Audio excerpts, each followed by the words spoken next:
Vernier bevel protector. हम लोग क्या पढ़ेंगे? Vernier bevel protector. ये उसके ये वर्नियर बेवल प्रोटेक्टर है जिसको हम लोग सेट कर चुके हैं। ये जो ब्लेड होता है ये 300 mm का होता है और ये छोटा इससे ब्लेड होता है, ये कितने का होता है? 150 mm। हमको जिसकी आवश्यकता होगी, जितने छोटे जगह की आवश्यकता होगी हम उसका यूज कर सकते हैं। तो अभी हम लोग वर्नियर बेवल प्रोटेक्टर को बड़े वाले ब्लेड के साथ फिट किए। ठीक, ये सबसे पहले इसका क्या है, ये ब्लेड होता है। ब्लेड में ये जो लंबा वाला भाग होता है इसको ब्लेड कहते हैं। मान के चलिए हम इसको दिखाते हैं, ये एक पार्ट को दिखाते हैं। ये ब्लेड होता है, ठीक है। इस ब्लेड में एक तरफ जो ब्लेड होता है उस तरफ 45 डिग्री का कोण कटा होता है। जब हम किसी भी खांचे को मापेंगे तो इस तरीके से अगर उसको सटा देंगे तो ये 45 डिग्री का कोण हमको बताएगा। ठीक, दूसरा कितना होता है? 60 डिग्री, कितना? 60 डिग्री का कोण कटा होता है। बीच में एक खांचा कटा होता है जिस पर क्या चलता है? Clamping lever. जो डायल का लीवर होता है वो इस खांचे पे आगे पीछे चलता है। इसको हम लोग इसमें देखेंगे इस तरीके से। ये जो लीवर होता है देखिए, इसमें क्लैंपिंग लीवर ये रखिए, ये आगे पीछे चल रहा है ना। उसी तरीके से अगर हम चाहें तो इसको आगे पीछे चला सकते हैं। इसके ऊपर ये ऊपर नीचे आगे पीछे हम चलाने के लिए किसका यूज करते हैं? ब्लेड का। ठीक है, ये पहला क्या है हमारे पास? ब्लेड। ब्लेड किसको बोलते हैं? ये इस वाले भाग का, इसको क्या बोलते हैं? ब्लेड। अगला क्या है हमारा? डिस्क। ये जो डिस्क होता है ये वाले भाग, इस वाले भाग को क्या बोलते हैं? डिस्क। जिसमें एक लेंस लगा होता है और इसी पे क्या होता है? हमारा वर्नियर स्केल भी बना होता है।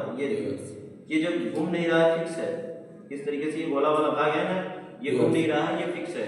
इसमें लेंस में देखेंगे तो अंदर में स्केल कटा हुआ है जिसको हम क्या बोलते हैं? Vernier scale. ये 12-12 भागों में बटा होता है, टोटल 25 भागों में बटा होता है। इसके अंदर में क्या बोलते हैं? उसको वर्नियर स्केल। ठीक है, ये देखिए ये घूम नहीं रहा है ना, जो फिक्स है। जो ये फिक्स भाग है उसको क्या बोलते हैं? Vernier disc. अगला क्या है हमारे पास? इसके बाद डायल। डायल किसको बोलते हैं? ये देखिए, ये जो पार्ट हमारा घूम रहा है ना यहाँ पे इस तरीके से ये घूम रहा है। जहाँ पे ये आपका एंगल लिखा हुआ है ये टोटल 360 डिग्री का होता है। ये जो एंगल लिखा हुआ है पूरा घुमा के, ठीक है। इस 360 डिग्री को कितने भागों में बांटा गया है? 4 भागों में। 4 भागों में अगर 360 बांटेंगे तो कितना आएगा? 90 डिग्री। इस तरीके से इसको 4 भागों में बांट के, अगर इसको 4 भागों में बांटेंगे तो हम देखेंगे यहाँ 0 लिखा है। 0 से 10, 20, 30, 40, 50, 60, 70, 80, 90, 100, 90 तक। 100 में क्या होगा? फिर 0 हो गया। ठीक, फिर इसके बाद वहां से फिर 90, 80, 70, 60, 50, 40, 30, 20, 10, फिर 0। इस तरीके से 4 भागों में बटा होता है। इसको क्या बोलते हैं? डायल। ठीक, इसको बोलते हैं डायल। जो तुम्हारा ये डिस्क होता है, डिस्क के ऊपर जो लगा होता है जिसमें नंबरिंग लिखा होता है 360 डिग्री का, उसको डायल बोलते हैं। अगला क्या है? डायल के बाद स्टॉक। स्टॉक किसको बोला जाता है? ये जो नीचे वाला भाग होता है डायल में लगा होता है, ये आयताकार जो भाग होता है यहाँ से लेके यहाँ तक, इसको क्या बोलते हैं? स्टॉक। अगर हमको किसी भी वर्क पीस को मापना होगा, मान के चलिए हम इस वर्क पीस को मापना है, अगर इस वर्क पीस को मापना है कि ये टोटल 90 डिग्री पे है या नहीं है, तो हम लोग क्या करेंगे?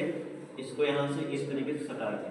ठीक है, ये तो सबसे पहले इसको फिक्स कर देते हैं, ये टाइट है। ठीक है, और अगर हम 90 डिग्री चेक करना चाहें तो 90 डिग्री से इसको फिक्स कर देते हैं।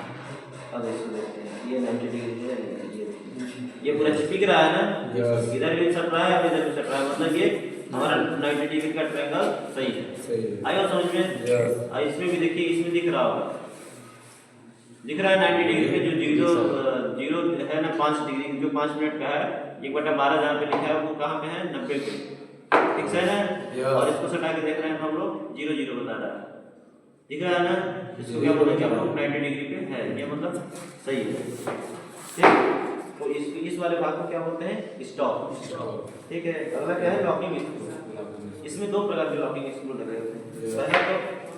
पहला लॉकिंग स्क्रू ये होता है जो इसके खांचे में फिक्स करता है, लॉक करता है, किसके? ब्लेड के। ठीक है, और दूसरा जो होता है ये किसको फिक्स करता है? डिस्क। जो डिस्क इसमें घूमता है उस डिस्क को डायल में फिक्स कर देता है, क्योंकि डायल डिस्क के ऊपर घूमता रहता है, तो डायल को लॉक करके डिस्क को लॉक करता है किसके ऊपर, डायल के ऊपर, जिससे हमको एंगल पता चलता है। ठीक है, उसको क्या बोलते हैं, लॉकिंग स्क्रू। अगला है वर्नियर स्केल। ये जो इसके अंदर बना होता है, किसके ऊपर, डिस्क के ऊपर बना होता है। यहाँ पे जो तुम्हारे लेंस के अंदर दिख रहा है वो होता है तुम्हारा वर्नियर स्केल। ठीक है, इसी तरीके से एक होता है मेन स्केल। मेन स्केल जो होता है ये 360 डिग्री में जो कटा होता है इसको क्या बोलते हैं, मेन स्केल। इस तरीके से हम लोग क्या खत्म, ये इस तरीके से हम सारे पार्ट को सीख गए। लॉकिंग स्क्रू, वर्नियर स्केल और मेन स्केल, सभी भागों को देख लिए ना, सबको समझ आ गया। इसके सारे भागों को समझ में आ गया, कैसे इसमें एंगल मापते हैं ये भी समझ आ गया। ठीक है।